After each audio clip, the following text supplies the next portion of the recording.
Le quartier n'avait pas encore digéré la première surprise qu'une deuxième histoire commençait déjà à pousser comme une mauvaise herbe entre les pavés. 3 mois après la fête du livre, oncle Dayo avait disparu.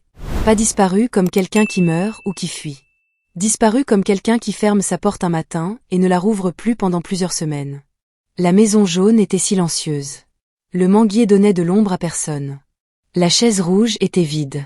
Et cette chaise vide, dans ce quartier, faisait plus de bruit que n'importe quelle musique de fête. Mama Busy avait été la première à remarquer l'absence. Bien sûr. Elle remarquait toujours tout en premier, et ce talent particulier lui donnait une importance qu'elle protégeait comme un trésor personnel. Elle avait dit au kiosque, avec la voix de quelqu'un qui annonce une catastrophe nationale, qu'oncle Dayo n'avait pas pris son journal depuis 11 jours. Le vendeur de journaux au coin de la rue avait confirmé. 11 journaux s'empilaient devant sa porte comme une preuve silencieuse. Tante Ngozi avait immédiatement proposé plusieurs explications. Peut-être qu'il était parti rejoindre ces 7 femmes cachées. Peut-être que le succès du livre lui avait monté à la tête et qu'il vivait maintenant dans un grand hôtel quelque part. Peut-être, et elle avait dit ça avec un sérieux absolu, que ces personnages de roman s'étaient vengés de lui. Alhaji Hassan, lui, avait une nouvelle théorie. Il pensait qu'oncle Dayo avait été convoqué par un éditeur important à Abuja ou à Londres. Que les gens puissants avaient lu le livre et voulaient lui confier une mission secrète d'écriture. Peut-être écrire l'histoire officielle du pays. Peut-être écrire un discours pour un président. Alhaji Hassan ne savait pas exactement, mais il était sûr que c'était quelque chose de grand et d'important, parce que les hommes silencieux, quand ils parlent enfin, parlent toujours aux grandes oreilles du monde. Le quartier avait donc repris ses habitudes avec une énergie nouvelle. Les commérages sur oncle Dayo avaient survécu à la révélation du livre. Ils avaient simplement changé de forme. Avant, on inventait des histoires pour expliquer qui il était. Maintenant, on inventait des histoires pour expliquer où il était. Le fond restait le même. La mécanique était identique. Seul le décor avait changé. Et puis, au 30e jour exactement, la porte jaune s'était ouverte. Oncle Dayo était revenu. Mais il n'était pas revenu seul. Avec lui, il y avait une femme. Pas une femme jeune et tapageuse qui aurait donné raison à tante Ngozi et ses théories sur les épouses cachées. Non. Une femme de son âge, petite, tranquille, avec des lunettes rondes, une robe bleue simple, et une façon de marcher qui disait clairement qu'elle n'avait besoin de l'approbation de personne. Elle portait un grand sac en tissu imprimé et regardait la rue avec des yeux calmes qui observaient tout sans juger rien. Oncle Dayo la tenait par la main. Et ce geste simple, cette main dans cette main, avait arrêté les conversations au kiosque de Mama Busy aussi sûrement qu'une coupure de courant. Les voisins avaient regardé. Puis avaient fait semblant de ne pas regarder. Puis avaient regardé encore. La femme s'appelait professeur Adaez. Tout le monde l'apprendrait plus tard, par fragments, par morceaux d'informations glanées ici et là. Elle enseignait la littérature africaine dans une université à Enugu.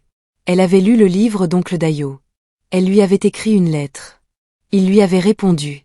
Et pendant ces 30 jours d'absence mystérieuse, il était allé la retrouver dans sa ville, dans sa vie, dans son monde fait de bibliothèques et de textes et de mots soigneusement rangés. Quand Mama Busy avait appris que la femme était professeure de littérature, elle avait gardé le silence un long moment. Un silence inhabituel chez elle, presque inquiétant. Puis elle avait dit, avec une lenteur calculée, que finalement tout ça était logique. Qu'un homme qui écrit des livres ne pouvait tomber amoureux que d'une femme qui les enseigne. Comme si elle avait toujours su. Comme si ce dénouement avait été évident depuis le début. Tante Ngozi avait simplement dit que ces 7 femmes cachées s'étaient réduites à une seule, ce qui était finalement rassurant pour la morale du quartier. Alhaji Hassan avait affirmé, avec sa conviction habituelle, qu'il avait toujours pensé qu'une femme intellectuelle finirait par entrer dans cette maison jaune. Les autres ne s'en souvenaient pas, mais lui, oui. Il s'en souvenait très bien. Les semaines suivantes, la vie du quartier avait repris son rythme, mais avec un personnage supplémentaire dans le décor. La professeure Adaez sortait chaque matin avec un livre sous le bras. Pas le même livre à chaque fois. Un livre différent chaque jour, comme si elle portait une conversation nouvelle avec elle chaque matin. Elle saluait les gens simplement. Elle achetait ses légumes chez le même marchand qu'oncle Dayo. Elle buvait son thé sur la même chaise rouge, parfois seule, parfois avec lui, toujours dans ce silence confortable que les gens qui s'aiment vraiment savent habiter. Le quartier l'avait observée pendant des semaines avec toute son attention collective. On cherchait quelque chose à dire sur elle. On cherchait une fissure, un mystère, une bizarrerie à nourrir. Mais la professeure Adaez ne donnait rien. Elle était exactement ce qu'elle semblait être. Une femme simple, cultivée, heureuse. Sans secret. Sans zone d'ombre. sans matière première pour les imaginations du kiosque. Et c'est là que quelque chose d'inattendu s'était produit dans le quartier de Gbagada. Quelque chose que personne n'avait planifié ni prévu. Mama Busy avait demandé à la professeure Adaez de lui recommander un livre à lire. Pas pour faire semblant. Vraiment. Pour lire. Elle avait dit qu'elle n'avait pas lu un livre entier depuis l'école primaire, et que peut-être il était temps de recommencer. La professeure avait souri, était rentrée dans la maison jaune, et en était ressortie avec un roman fin à la couverture rouge. Un roman sur une femme de marché dans une ville du Bénin, qui observait les gens toute la journée et qui savait tout sur tout le monde.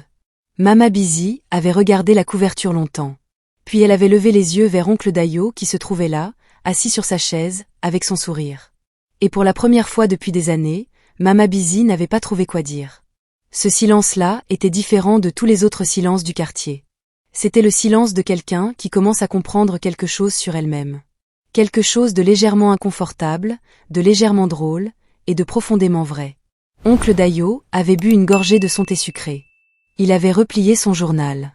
Et il avait regardé la rue avec ses yeux d'écrivain, ses yeux qui ne jugeaient rien mais qui oubliaient encore moins.